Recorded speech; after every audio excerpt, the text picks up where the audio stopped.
بك ونتوكل عليك حسبنا الله ونعم الوكيل نعم المولى ونعم النصير ولا حول ولا قوة إلا بالله العلي العظيم بسم الله الرحمن الرحيم السلام عليكم ورحمة الله وبركاته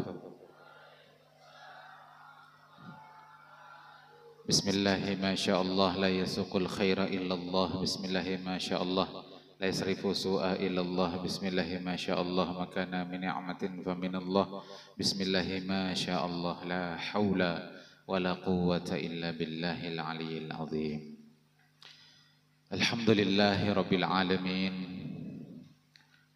الحمد لله الذي هدانا لهذا وما كنا لنهتدي لولا أن هدانا الله أشهد أن لا إله إلا الله وأشهد أن محمدا عبده ورسوله لا نبي بعده اللهم صل وسلم على حبيبنا وشفيعنا وقرة أعيننا سيدنا محمد صلى الله عليه وسلم وعلى آله وأصحابه ومن تبعهم بإحسان إلى يوم الدين وبعد لمؤلف هذا الكتاب الإمام محي الدين يحيى بن شرف النووي ولجميع مشايخنا إلى منتهى سندهم ولوالدينا ولجميع المسلمين والمسلمات الفاتحة أعوذ بالله من الشيطان الرجيم بسم الله الرحمن الرحيم الحمد لله رب العالمين الرحمن الرحيم مالك يوم الدين إياك نعبد وإياك نستعين اهدنا الصراط المستقيم صراط الذين أنعمت عليهم غير المغضوب عليهم ولا الضالين آمين الحمد لله والحمد لله ثم الحمد لله. Puja dan puji syukur kita panjatkan kehadirat Allah Subhanahu wa Ta'ala. Kembali kita dipertemukan oleh Allah di tempat yang mulia bersama orang-orang yang insya Allah berataan dimuliakan oleh Allah Subhanahu wa Ta'ala untuk sebuah amal yang mulia, yakni thalabul ilmi. Yang pertama kita niatkan i'tikaf di hadzal masjid. Nawaitu an a'takifa fi hadzal masjid sunnatan lillahi ta'ala. Kemudian yang kedua kita niatkan intidharus shalah, menunggu datangnya waktu salat Isya. Ujar Nabi kita as-salawatul khamsu al-jumu'atu ilal jumu'ah wal umratu ilal umrah mukaffaratul lima bainahuma. Salat 5 waktu dari maghrib ke isya, isya ke subuh, subuh ke zuhur, zuhur ke asar, asar ke maghrib dan seterusnya. Satu Jumat ke Jumat selanjutnya, satu umrah, umrah selanjutnya, itu adalah penghapusan dosa di antara keduanya. Jadi selama kita duduk di sini dari maghrib sampai isya, guguran dosa-dosa kita. Mudahan gugur berataan. Gugurnya 10 miliar kata Bapak Jawa. Ya Pak, gugurnya 10 miliar.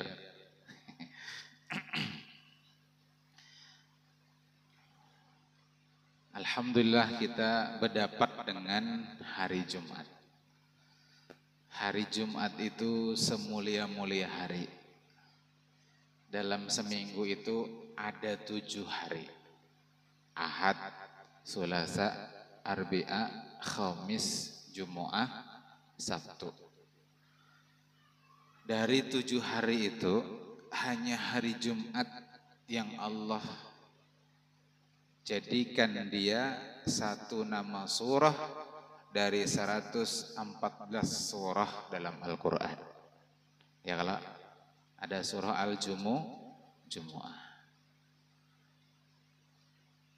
surah Isnin ada kada? Kada ada.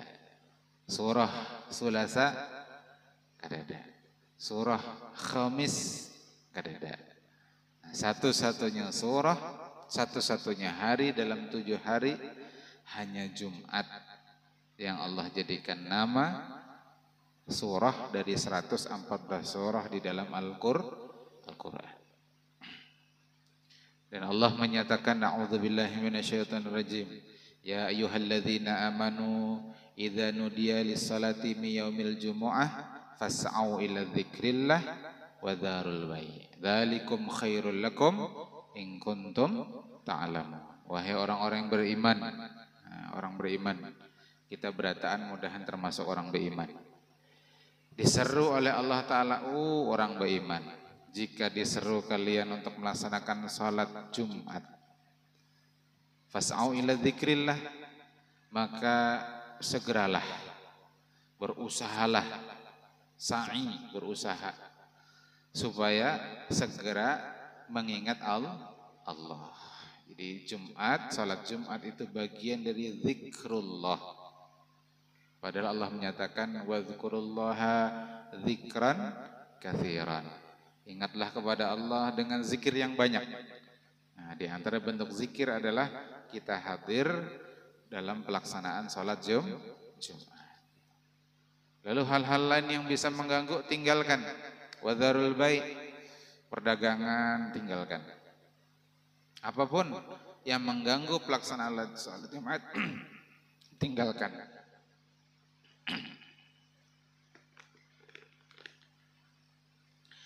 Lalu jar Allah, dzalikum khairul lakum in kuntum ta'lamun. Yang sedemikian itu lebih baik bagi kalian kalau kalian mengetahui. Tuntung Jumatan hanya disuruh kena. Wa idza qudiyatis salatu fantashiru fil. Bila tuntung salat Jumat hanya jar Allah, bertebaranlah di muka bumi. Wabtaghu min fadlillah, lalu carilah sebahagian dari karunia Allah. Yang hendak berjual pentol, hendak turun begawi. Nah, itu ujar para ulama, harta paling berkah, harta yang diperoleh imbah tuntung Jumatan. Karena di situ Allah menyebutkan tadi wabtaghu min fadlillah. Nah, Jumat ini adalah sebaik-baik hari. Ujar Nabi kita dalam hadis riwayat Imam Muslim, sebagaimana dari sahabat beliau yang mulia Abu Hurairah, khairu yaumin, sebaik-baik hari, tala'at alaihi syamsu, yang matahari terbit pada hari itu, yaumul jumu'ah, itu adalah hari Jumat. Fihi khuliqa Adam, di hari Jumat itu diciptakan Nabi Adam.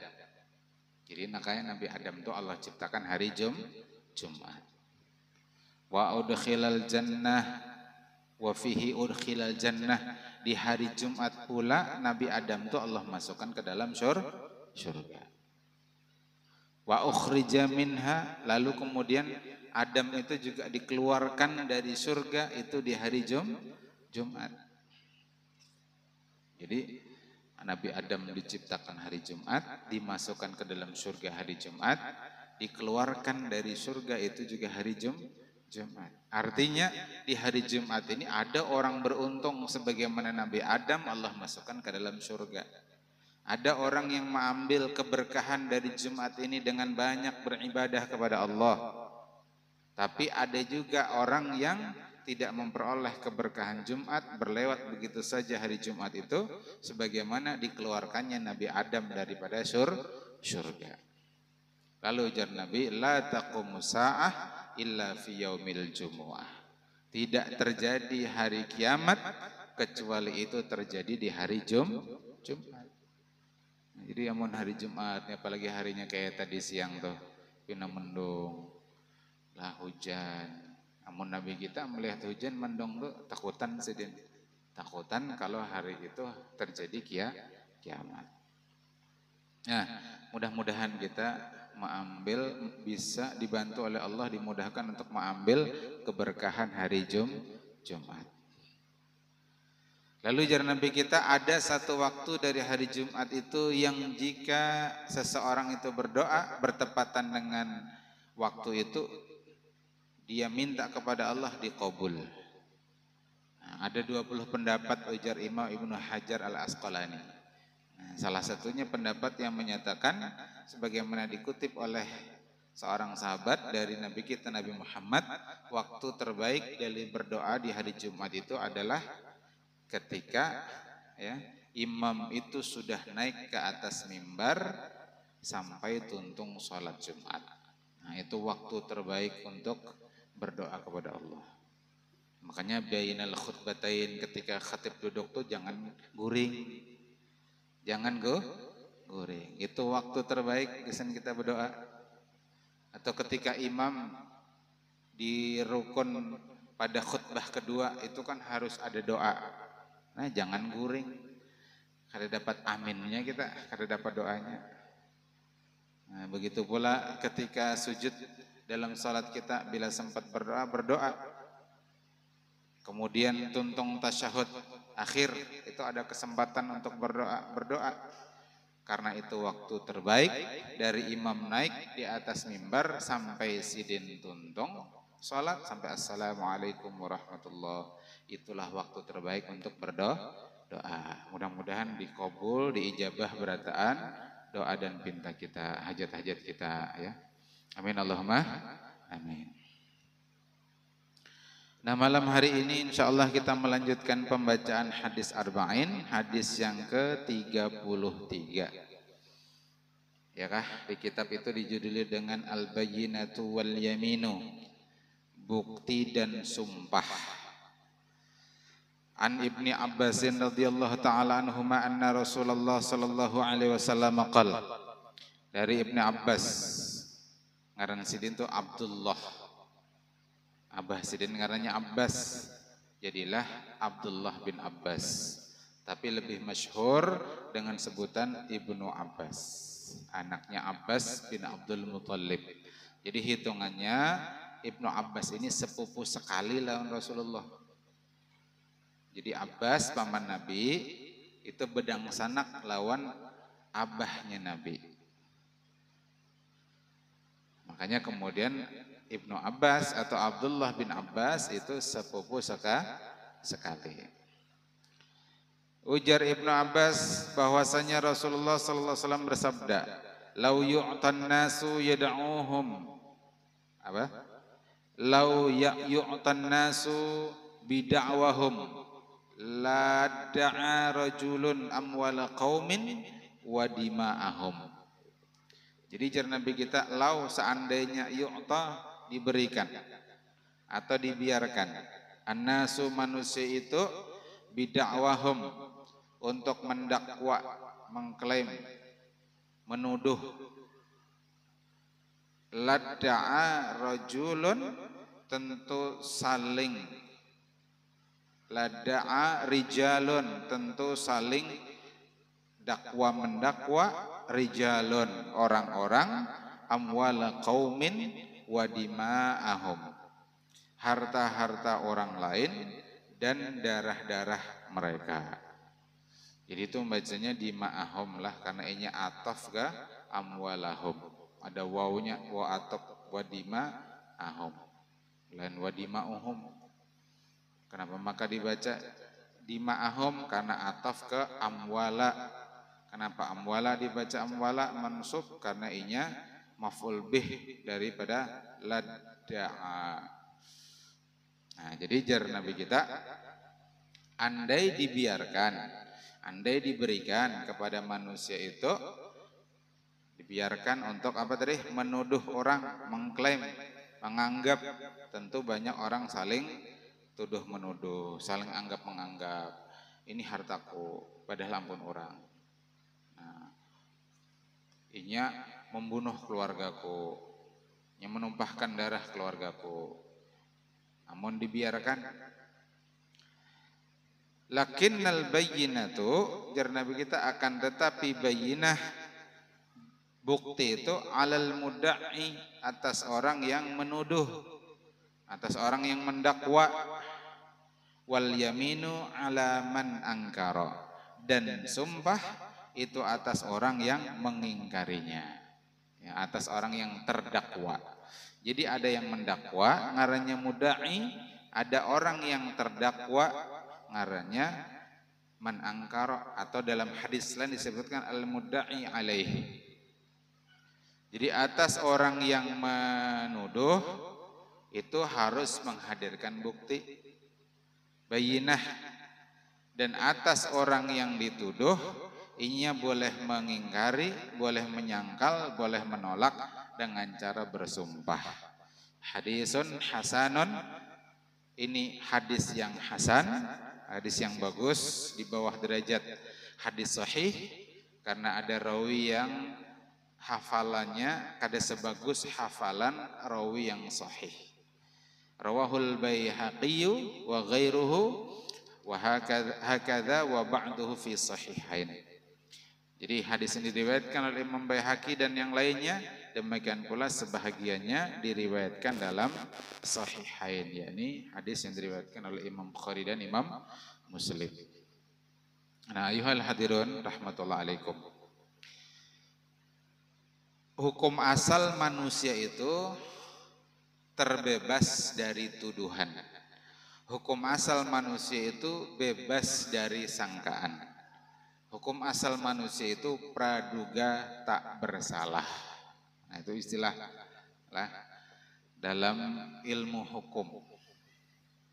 Hukum asalnya adalah praduga tak bersalah. Jadi bagus kita itu mendahulukan baik sangka. Jangan mendahulukan buruk sangka. Kaidahnya al-aslu bara'atu zimmah. Ya, al-aslu bara'atu zimmah. Hukum asalnya manusia itu bara'ah, terbebas dari zimmah, dari tuntutan. Jadi Islam tuh gitu. Jadi Islam tuh mengatur tentang kayak apa? Yang pertama menilai manusia. Yang pertama mengatur bagaimana menilai manusia. Namun kita kada ada bukti, kada boleh kita menuduh. Menuduh, mendakwa itu harus menghadirkan bukti. Selama kita kada kawa menghadirkan bukti, tidak bisa menghadirkan bukti, jangan coba-coba menuduh. Lah, jangan coba-coba menuduh, karena al-aslu bara'atu zimmah.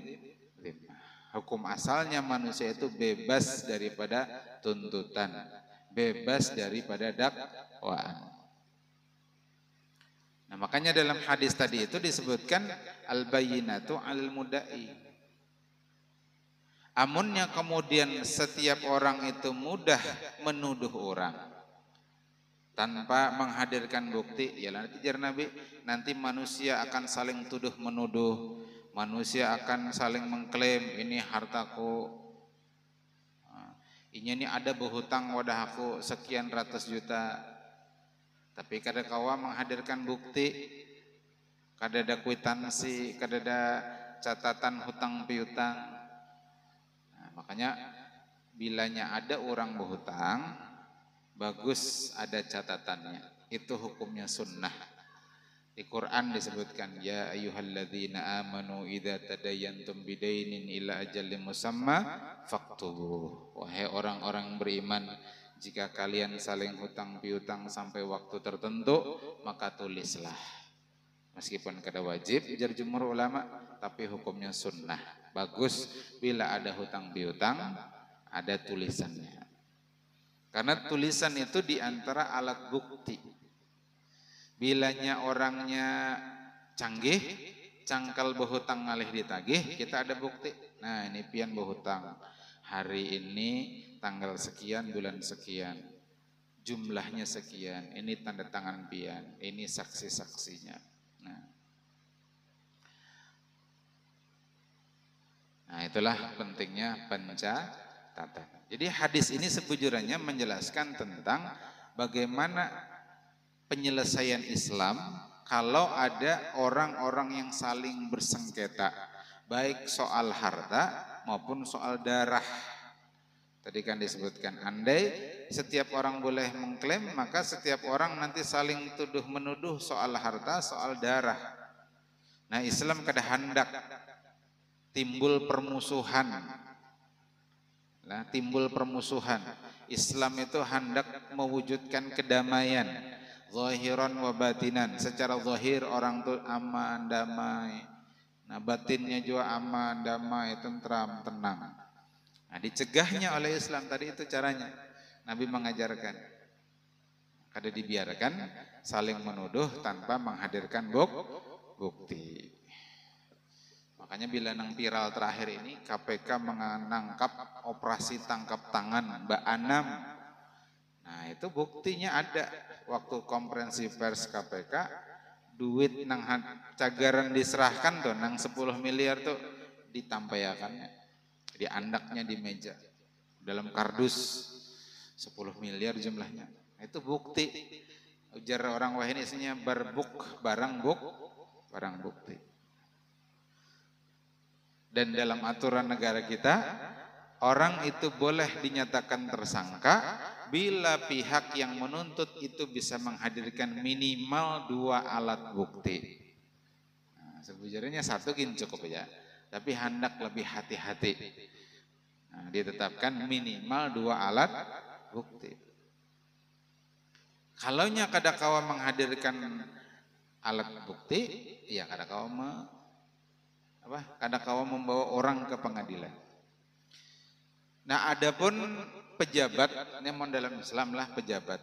Sebagaimana pada masa Khalifah Umar bin Abdul Aziz, orang tuh kalau jadi pejabat sebelum inya menjabat, ini tanggal 20 kah Prabowo Gibran dilantik. Nah, itu didata dulu hartanya. Prabowo hartanya di sini. Gibran hartanya di sini. Jumlahnya sekian. Nah, karena kemudian setiap bulan atau setiap tahun ini ada laporan ubahnya tuh. Penambahan hartanya sekian. Penggunaannya kemana-kemana. Nah, dan seterusnya. Setiap tahun dicek oleh negara. Bila ternyata dalam per tahun tadi itu ada peningkatan harta, tanpa inya bisa membuktikan dari mana sumber pemasukannya, di zaman Khalifah Umar bin Khattab ditariknya itu hartanya. Jadi istilahnya dalam ilmu hukum itu ada ngarannya pembuktian terbalik.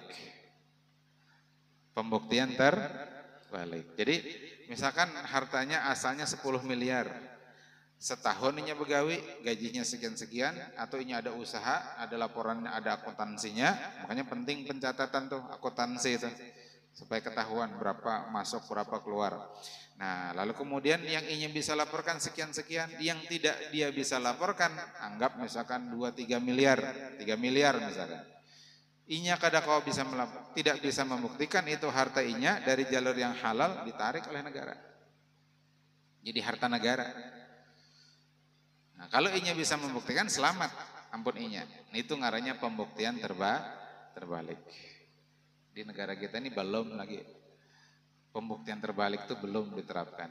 Makanya ngalih menangkap koruptor itu ngalih.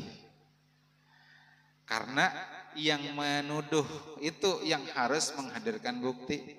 Padahal khusus untuk pejabat negara, amun aturan Islam itu ada istilah apa tadi ngarannya pembuktian terbalik. Jadi kada usah ngalih-ngalih. Selama inya kada kamu buktikan, tarik hartanya. Gitu. Belum diterapkan di negara kita ini. Nah, kalau orang yang menuduh itu bisa menghadirkan bukti dan orang yang dituduh itu kada wani bersumpah, berarti jadilah inya tersangka dan naik bisa ke statusnya terdakwa. Dan dalam Islam itu ditangati benar bersumpah tapi sumpah palsu. Nah, sumpah itu bahasa Arabnya kalau di hadis ini disebutkan yamin. Yamin itu tangan kanan. Kenapa maka disebut yamin? Itu karena orang bersumpah kalau orang Arab itu biasanya sambil mengangkat tangan. Yang diangkat tangan kanan. Jadilah disebut ya yamin. Nah, sumpah itu apa? Atau qasam bahasa lain, bahasa Arabnya itu qasam, yaitu menyatakan sesuatu dengan diawali dengan menyebut Allah. Nah, biar sudah belajar nahwu. Jadi boleh mengatakan billahi, artinya demi Allah, wallahi. Nah, itu sumpah. Atau kalau Nabi kita rancak mengatakan walladzi nafsi biyadih, itu sumpah juga. Demi zat yang jiwaku dalam genggaman tangannya. Nah, itu ungkapan lain daripada Allah, walladzi nafsi biyadih, demi zat yang jiwaku dalam genggaman tangannya. Nah, jadi sumpah tuh kayak itu nakanya. Jangan bersumpah lillahi ta'ala nah. Itu kada bujur. Nah, jangan umpatan orang nang awam. Jadi amun menurut syariat bersumpah itu tadi caranya billahi atau wallahi, paling umum itu wallahi. Wallahi demi Allah. Atau bahasa kita ya demi Allah. Jangan lillahi ta'ala nah. Nah, lillahi ta'ala itu artinya apa? Karena Allah Ta'ala itu anak sembahyang. Sholli fardul isya'i arba rakaatin makmuman lillahi ta'ala. Nawaitu soma gadin an ada'i fardhu syahri ramadhana hadis sanati lillahi ta'ala. Nah itu bersumpah. Nah kalau ternyata orang yang didakwa itu berani bersumpah, nah kayaknya diingatkan oleh hakim misalkan di pengadilan, jangan dia bersumpah atas nama Allah lah dengan sumpah palsu. Diingatkan. Nah kalau nyiinya tetap bersumpah, berarti nanti kayak apa nih? Si penuntut ada bukti, si ini mengingkari dengan sumpah. Nah, nanti bisa si penuntut itu ditambah lagi dengan sumpah untuk meyakinkan. Nah, kalaunya si penuntut wani bersumpah, maka berarti yang terdakwa itu dinyatakan bersalah. Nah, tapi kalau misalkan ternyata si penuntut kada wani bersumpah juga, nah dilihat kena apakah ada bukti-bukti yang lain, bukti-bukti penguat. Nah itu nanti tergantung keputusan hakim di dalam pengadilan. Cuman kaidahnya bagi seorang hakim itunya harus hati-hati benar. Lah harus hati-hati benar. Jangan sampai terputuskan dengan putusan yang salah. Yang harusnya bujur disalahkan, yang harusnya salah dibenarkan. Jangan sampai. Harus hati-hati benar. Jadi ada kaidah dalam fikih itu idra'ul hudud bisyubhat. Lah. Jadi tidak dijatuhkan hukuman kepada orang kalau syubhat. Hakim itu masih ragu. Jadi hakim itu ketika memutus harus betul-betul dengan sepenuh keyakinan. Kada boleh ada keraguan. Kalau inya masih ragu-ragu, lebih baik jangan mengambil keputusan. Karena salah dengan memaafkan itu lebih baik daripada salah dengan memberikan hukuman. Ingat itu dinaklah awak. Salah dalam memaafkan itu lebih baik daripada salah dalam memberikan hukuman. Misalkan nih orang dasar membunuh, bujuran orang itu membunuh. Nah lalu kada lengkap bukti, akhirnya jar hakim inya nih bebas. Inya nih bebas. Itu lebih baik daripada orang itu sebujurannya kada membunuh, karena kada kuat bukti, kada cukup bukti, hakim ini memutus inya itu dikisos harus dihukum bunuh juga.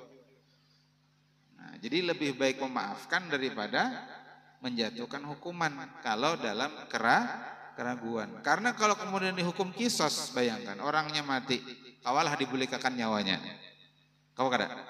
Kada kawa. Nah, jadi dalam hal ini hakim harus bujur-bujur memastikan dalil-dalilnya, bukti-buktinya, hingga kemudian inya memutuskan dengan putusan yang benar. Nah terakhir, hakim itu ada tiga nakanya. Hakim itu ada tiga. Yang pertama, dari tiga hakim itu dua masuk neraka dalam hadis Tirmizi itu, satu yang masuk surga. Dua yang masuk neraka itu siapa? Satu, inya itu memutus dengan hukum yang benar, yakni hukum Islam, tapi inya gegabah kada hati-hati dalam proses pembuktiannya, akhirnya tersalah juga hukumannya, neraka. Yang kedua, hakim nih hati-hati, apik mana residen, tapi memutusnya bukan dengan hukum Allah. Harusnya orang mencuri potong tangan, orang berzina belum menikah harusnya dicambuk, sudah menikah harusnya dirajam, kan gitu. Minum khamar dicambuk 40 kali dan seterusnya.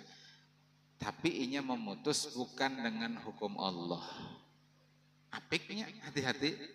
Tapi yang dihukum bukan dengan menghukumnya bukan dengan hukum Allah. Ini celaka juga. Neraka juga anak-anaknya. Paling ringan ini hakim gini nih statusnya munkada zalim fasik. Munkada zalim fasik. Paling ringan tak?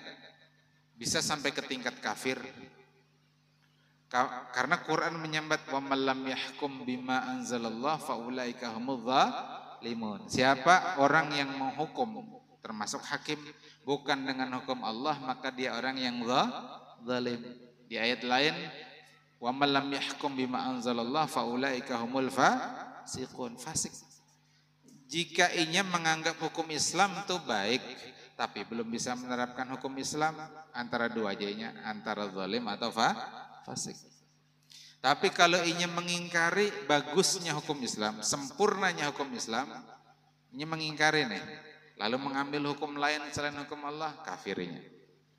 Nah, maka paling ringan hakim itu tadi mengkada zalim, fasik. Nah, satu aja hakim itu yang masuk surga siapa? Yang hati-hati dalam memutus, hati-hatinya, telitinya bujur, dan dia memutusnya dengan hukum Allah. Jadi amun wayah ini di mana hukum Allah kada diterapkan, baik hati-hati pian kana. Mun kamu kada usah jadi hakim. Mun kamu kada usah jadi hakim. Bukan mun kamu kada usah gitu. Allah hendak jadi hakim juga, hakim di pengadilan agama. Nah, itu aman tuh, lumayan aman. Nah, memutus orang cerai, nah itu urusannya itu ya, memutus masalah waris, itu di pengadilan agama. Ya, karena kita ini negara, aku aja bang negara sekuler, urusan agama itu urusan akad nikah, kena di KUA, kena urusan cerai di pengadilan agama, kena urusan waris di pengadilan agama. Ada tambah nih tugas pengadilan agama sekarang, urusan muamalah ada keputusan terbaru. Tapi belum berataan, urusan lain-lain itu masih ada pengadilan militer, pengadilan pajak, pengadilan tata usaha negara, lain-lain. Kada berataan diputus menurut aturan agama. Nah itu saja mungkin yang kita bisa kaji pada kesempatan malam hari ini. Mudah-mudahan yang sedikit ini bermanfaat, mudah-mudahan kita bisa terapkan.